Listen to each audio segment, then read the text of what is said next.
Recently, a friend and I were swapping our favorite horror movies.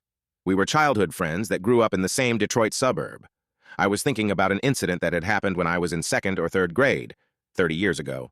And she says out of the blue, I don't know if you remember this, but the police started patrolling our neighborhood when we were in second or third grade because when I was walking home from school, two men in a blue pickup truck rolled down the window next to me and said, "Hey girl, you need a ride home?"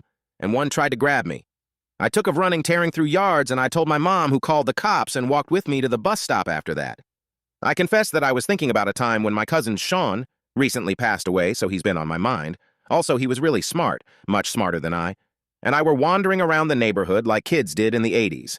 This blue pickup truck pulled up to us, and one of the two guys asked us to hop in for a ride.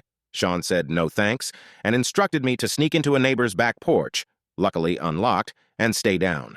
I whispered I was afraid we would get in trouble for not asking the neighbor for permission, not the brightest kid. I would rather die than break the rules, I guess. And Sean goes, "Stay here and hide.